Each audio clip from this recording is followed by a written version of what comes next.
누가복음 18장 1절부터 8절까지의 말씀. 저와 함께 한 절씩 교독하시겠습니다.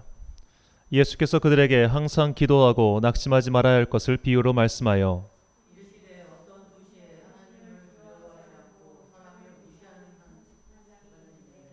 그 도시에 한 과부가 있어 자주 그에게 가서 내 원수에 대한 나의 원한을 풀어주소서 하되 그때다가 후회 속으로 생각하되 내가 하나님을 두려워하지 않고 사람을 무시하나 이 과부가 나를 번거롭게 하니 내가 그 원한을 풀어주리라. 그렇지 않으면 늘 와서 나를 괴롭게 하리라 하였느니라. 들으라. 하물며 하나님께서 그 밤낮 부르짖는 택하신 자들의 원한을 풀어주지 아니하시겠느냐? 그들에게 오래 참으시겠느냐? 내가 너희에게 이르노니 속히 그 원한을 풀어주시리라.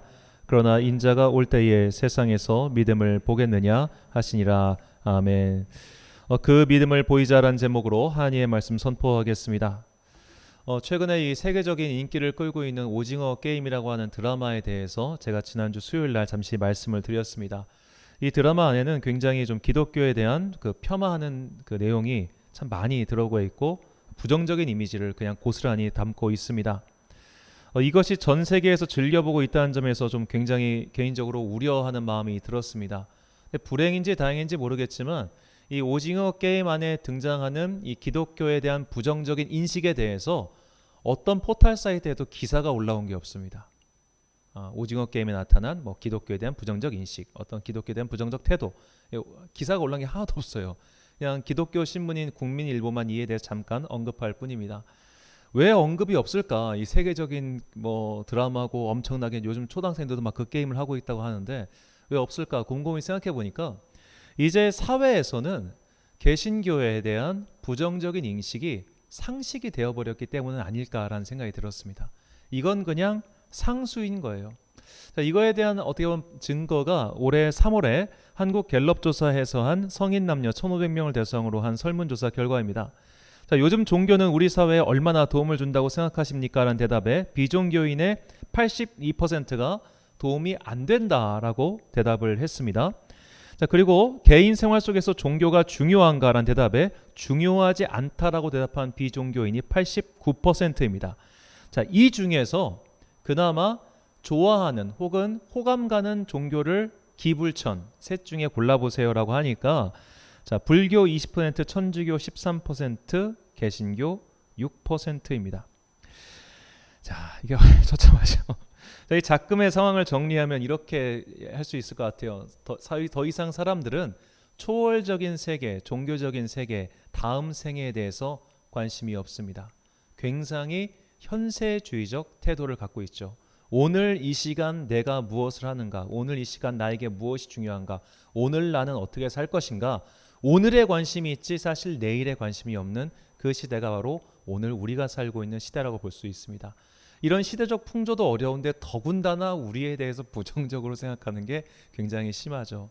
그러니까 이 작금의 어떻게 보면 한국교회가 처한 현실은 굉장히 어려운 현실이라는 것은 분명해 보입니다. 자, 이런 사람들의 현세 지향주의적인 태도가 사실 정치인들에게서 우리가 고스란히 느낄 수 있습니다. 오늘날 정치인들, 특히 이제 우리가 뭐 보수나 진보나 양쪽으로 나뉘어져 있죠. 이 보수와 진보 양쪽으로 나뉘어져 있는데, 자, 보수 쪽 정치인이든 진보 쪽 정치인이든 사실 그들에게는 정치 철학이 부재하고 있다는 것을 우리는 다 보고 있습니다. 자, 정치적으로 봤을 때 이 보수주의 정치 철학이라고 하는 것은 국가의 간섭은 최소한으로 하고 시장의 기능은 신뢰하는 정책이 보수주의 정치 철학입니다. 그러니까 보수주의적 정당에서는 그런 복지 정책이라든지 혹은 이제 과도한 세금을 물려가지고 그 세금으로 이제 어떻게 보면 뭐 온 백성들이 온 국민들이 누릴 수 있는 정책 이런 걸 쓰지 않아요. 이건 보수주의적 정당에서 하는 게 아닙니다. 반대로 진보주의적 정치 철학은 시장의 폭주를 견제하기 위해 국가의 간섭을 최대한으로 용인하는 게 진보주의적 정치 철학입니다. 그러니까 성장이냐 분배냐 뭐 간단하게 해서 이런 게 이해할 수 있겠죠. 근데 오늘날 소위 말해 보수당에서 내가 대통령 되겠다고 나서신 분들의 그 공약을 보면 진보 쪽 정당의 후보자와 공약이 똑같은 게 많아요. 이것이 무엇이냐면 각자의 정치 철학에 따라서 입안을 하는 것이 아니라 더 많은 사람들에게 인기를 끌 수 있는 것만 입안하고 있다는 이야기입니다. 철학은 사라지고 입장도 사라지고 그냥 어떻게 하면 사람들에게 더 많은 인기를 끌 수 있는가. 소위 말해 포퓰리즘 정치만이 나오고 있는 것이죠. 이게 현재 우리의 시대의 한 모습입니다. 자, 이렇게 시대의 정신이 쇠퇴하고 시대의 모습도 혼탁하고 더군다나 내세에 대한 관심도 없는데 한 가지 문제가 더 생겼습니다. 우리나라 경제가 엄청 좋아졌어요. 작년도 유엔에서 발표한 그 결과에 따르면 우리 전 세계 유엔에 등록된 190개 나라 중에서 한국의 경제 규모 순위는 세계 10위입니다. 세계 10위. 올해는 9위권 안에 들 수 있지 않을까라는 기대를 하고 있죠. 이번에 3, 4분기에 삼성전자가 실적을 발표했는데 사상 최대인 73조의 실적이 나왔습니다. 영업순이익은 15조라고 하네요. 이게 무슨 조 단위의 돈이 참 뭐 들리지 않은데, 그리고 이제 포스코 같은 기업이 무려 3조 원의 영업순이익이 났습니다. 대단한 성과입니다. 진짜 대단한 성과. 자, 이것뿐만 아니라 이미 뭐 한국의 여러 가지 문화가 세계로 뻗어나가고 있다는 것을 우리가 모두 다 알고 있는 것이죠. 자, 제가 어릴 적만 해도 우리나라 대중가요가 일본 대중가요를 표절하는 일이 꽤 잦았습니다. 그 대표적인 사건이 1995년도 그 룰라가 천상유해라는 되게 옛날 얘기를 하고 있는데, 천상유해라는 곡을 일본 노래 표절해가지고 그것 때문에 엄청나게 큰 사회적 이슈가 있었거든요. 이게 불과 30년 전 일이에요. 그리고 20년 전에 이 가수 보아가 일본 오리콘 차트에서 1위를 했을 때 뉴스에 난리가 났습니다. 우리나라 가수가 일본 가수 저렇게 오리콘 차트 1위를 했다. 지금 누가 그거 기사 쓰겠습니까? 지금 아마 우리나라 10대, 20대 사람들 중에 일본이 우리보다 문화 강국이라고 생각하는 사람은 한 명도 없을 겁니다. 그냥 다 조롱거리 정도입니다. 자, 작년 초에 일본에서 첨단 소재 부품에 대해서 수출 금지를 해가지고 우리나라 경제에 굉장히 큰 타격이 올 것처럼 생각했지만 그게 안 왔잖아요. 자, 그만큼 우리나라가 불과 20년, 30년 사이에 엄청나게 발전을 했습니다. 자, 이것을 종합적으로 얘기하면 다음과 같을 볼 수 있겠습니다.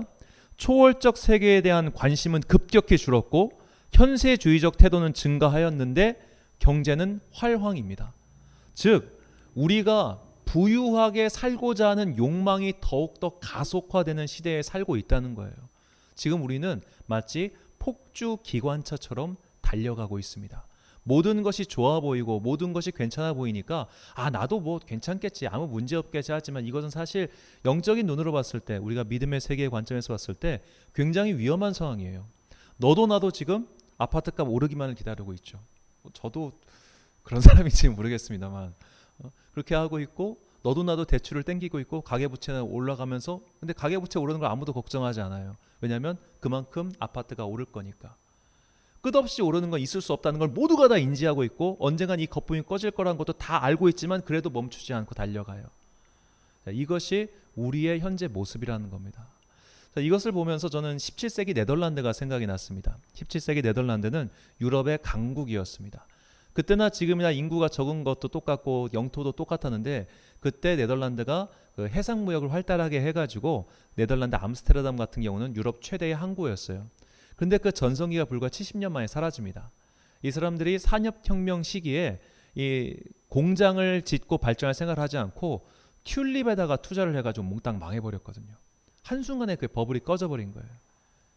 자, 우리가 과연 유사일의 지금과 같은 상황이 언제까지 이어질지는 모르겠습니다. 그리고 지금과 같은 이 시대적 풍조가 언제까지 이어질지는 모르겠어요. 서구 유럽 같은 경우도 이런 풍조가 결정적으로 꺾인 것이 1, 2차 세계대전을 거치면서였습니다. 그 참혹한 전쟁을 거치고 나자 비로소 그들이 인간은 도무지 신뢰할 만한 존재가 아니구라는 것을 깨닫고 비로소 정신을 좀 차리죠. 자, 우리가 현재 이 초월적 세계에 대한 관심은 줄고 내세에 대한 관심은 아주 크게 되면서 더군다나 모두가 다 욕망의 전차를 타고 달리고 가는 이 시대적 풍조는 절대로 한 개인이 바꿀 수 없고 정치 지도자 한 명이 바꿀 수 없습니다. 정치 지도자는 더구나 못 바꿔요. 왜냐하면 표를 받아야 되기 때문에.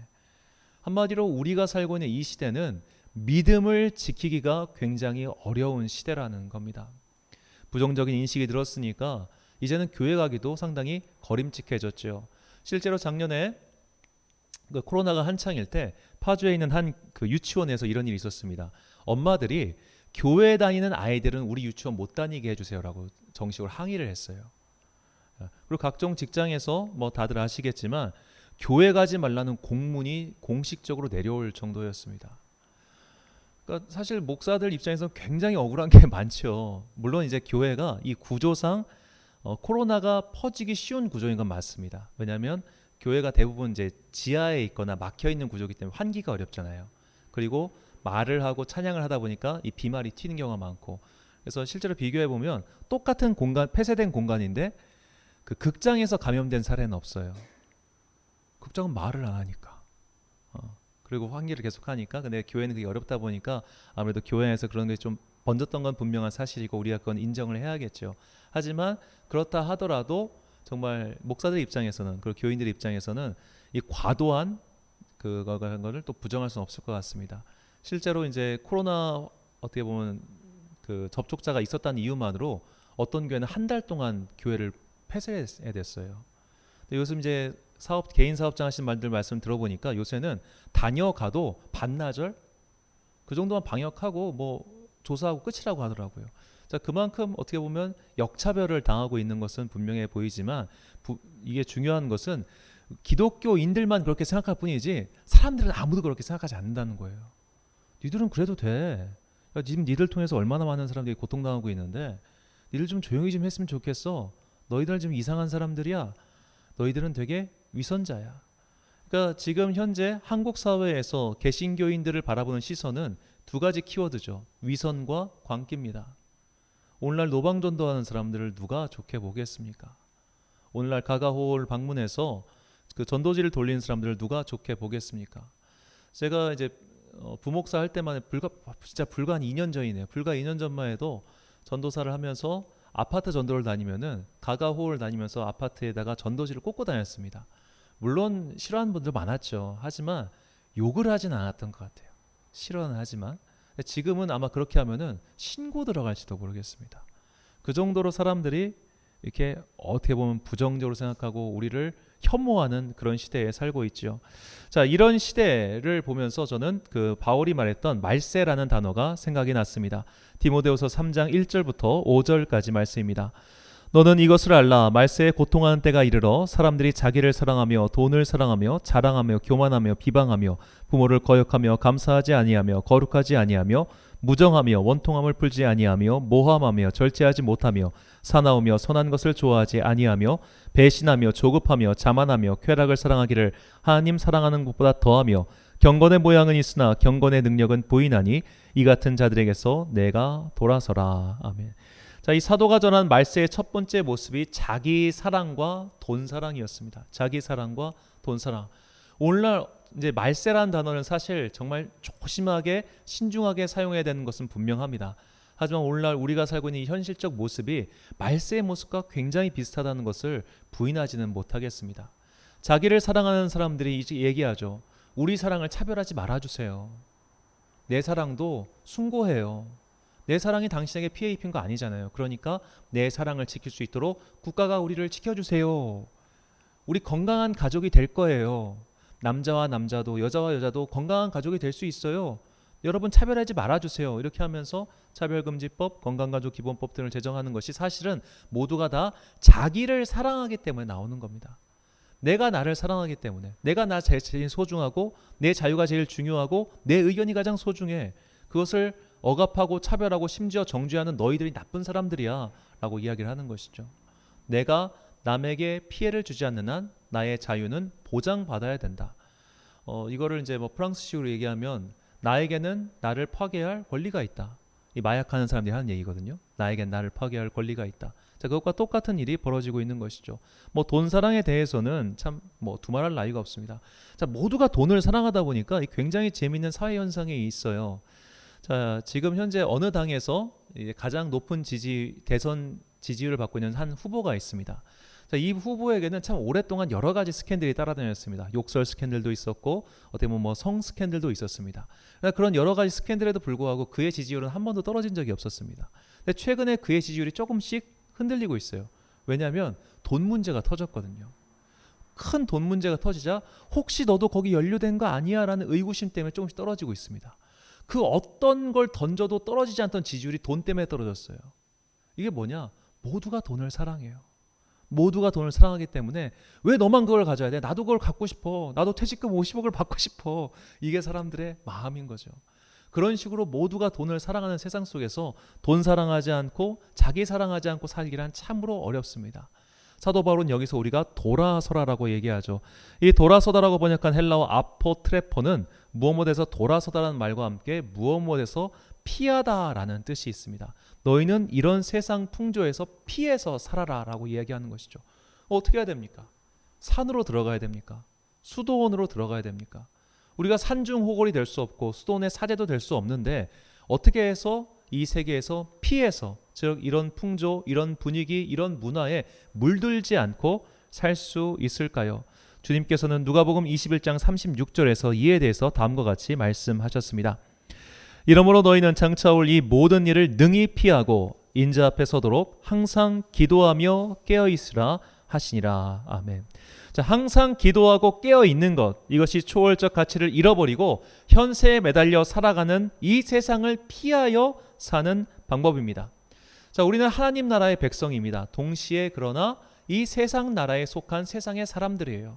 우리는 세금을 내야 되고 법규를 지켜야 되는 시민입니다. 이런 시민으로서의 의무가 있고 시민으로서의 삶이 있어요. 하지만 동시에 우리는 하나님 나라의 백성으로서의 의무 또한 가지고 있는 겁니다. 이 의무가 저 세상 나라의 문화 속에서 등을 돌리라고 하는 거예요. 이게 쉽습니까? 자, 대표적으로 뭐 기독교와 문화에 대해서는 참 너무나 할 수 있는 말이 많지만 제가 불과 한국 교회가 소위 말해 교회 안에서 오르간 외의 악기를 인정하기 시작한 게 100년도 되지 않습니다. 오르간 외의 악기를 인정한 게 드럼 같은 거 술집 악기였습니다. 일렉 기타 술집 악기입니다. 교회는 오직 찬송가 그리고 오직 오르간만 해야 된다라고 생각하는 분이 아직도 있습니다. 자, 그 인식이 바뀐 게 얼마 안 됐어요. 자, 염색하면 하나님도 못 알아봐요라고 설교하신 분이 아직 살아계십니다. 살아계십니다. 저는 그 설교를 직접 들었습니다.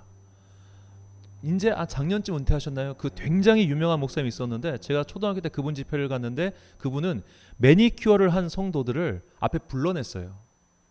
지우라고.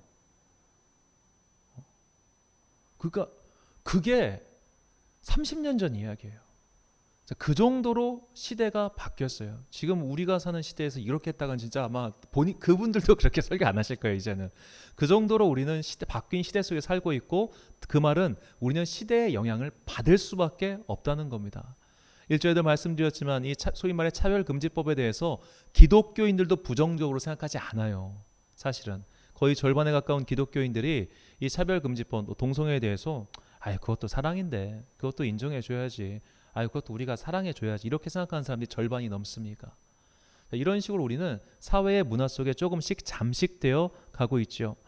자, 우리는 이 말세의 도래 앞에서 이것을 피하기 위해 항상 기도하고 깨어 있어야 하는데 이게 정말 쉽지 않다는 것을 오늘 본문의 예수님의 말씀을 통해서 알 수 있습니다. 본문 1절과 8절 하반절 말씀 제가 읽어드리겠습니다. 예수께서 그들에게 항상 기도하고 낙심하지 말아야 할 것을 비유로 말씀하여 8절 하반절 그러나 인자가 올 때에 세상에서 믿음을 보겠느냐 하시니라. 아멘. 자, 세상에서 믿음을 보겠느냐. 너희가 지금 이 세상에서 너희의 마음을 지키기 위해서 항상 기도하고 포기하지 말고 간구해야 되는데 그 믿음을 내가 과연 볼 수 있을까? 내가 다시 너희에게 올 때 과연 얼마나 되는 사람들이 이 믿음을 지키고 있을까? 이것은 약간 예수님의 한탄스러운 마음인 것이죠. 자, 우리는 이 앞에서 정말 우리가 믿음을 지키고 항상 깨어서 기도하는 것이 사실은 얼마나 어려운 건지를 다시 한번 깨달을 필요가 있습니다. 믿음을 지킨다는 것은 결코 쉬운 일이 아닙니다. 더군다나 지금처럼 우리의 행동에 대해서 부정적으로 생각하고 있다면 더구나 힘들어요. 만약에 이제 정말 예전 같으면 직장에서 어떤 청년들이 술을 안 마셔요. 너 왜 안 마시냐? 저 교회 다니는 술 안 마셔요. 그러면은 예전에는 그래도 뭐라고 해요? 물론 안 좋게 봤겠지만 지금은 아마 이상한 사람 취급하지 않을까요? 요새는 뭐 이제 자기가 교회 다닌다고 자기가 크리스찬이라고 고백하는 연예인들도 방송에 나와서 이렇게 와인 마시고 이런 걸 그냥 여과 없이 내려놓아 보면은 참 많은 생각이 듭니다. 그런 식으로 우리가 이 시대에서 믿음을 지키고 더군다나 우리에 대해서 조롱하고 비난하고 하는 시대 속에서 믿음을 지키는 것은 정말 쉽지 않습니다. 저희가 처음에 이 교회 자리를 정할 때 가장 먼저 고민했던 것이 민원이었어요.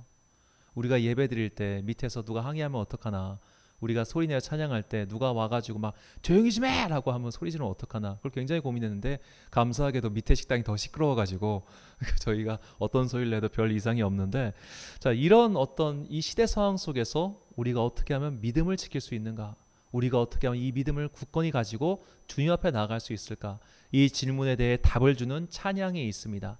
내일 일은 남 몰라요 라는 찬양이에요. 이 찬양의 가사 3절 가사가 다음과 같습니다. 만왕의 왕 예수께서 이 세상에 오셔서 만백성을 구속하사 참 구주가 되셨네. 순교자의 본을 받아 나의 믿음 지키고 순교자의 신앙 따라 이 복음을 전하세. 불과 같은 성령이여 내 맘에 항상 계셔 천국 가는 그날까지 주여 지켜 주옵소서. 자, 천국 가는 그날까지 우리의 믿음을 지켜주는 것이 바로 불과 같은 성령이다라고 이 아이라 스탬필이라고 하는 이 작곡가가 고백한 것이죠. 이 아이라 스탬필은 그 미국의 굉장히 유명한 찬양 사역자인데, 이 사람에게도 굉장히 큰 인생의 고초가 있었습니다. 이 사람은 어렸을 때부터 굉장히 그 음악의 재주가 있었다고 합니다. 그래서 23살 때 일찍부터 찬양 사역자를 했고 23살 때 목사의 딸인 젤마 로슨과 결혼을 했습니다.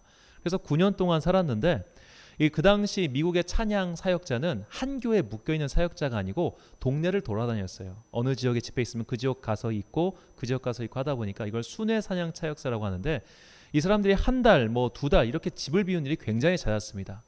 얼마 전에 돌아가신 그 빌리 그레함 목사님도 1년 동안 집에 안 들어온 적이 있었대요. 뭐 세계를 돌아다니니까. 나중에 결국 사모님이 같이 따라다닐 수밖에 없었죠. 이런 식으로 집을 비우니 잦다 보니까 이 젤마 로슨 여성이 집을 나가버려요. 나 너랑은 도저히 못 살겠다고. 자, 그의 나이 32대 일입니다. 열심히 살았습니다. 그냥 열심히 산 것도 아니고 주님의 일을 하면서 열심히 살았습니다.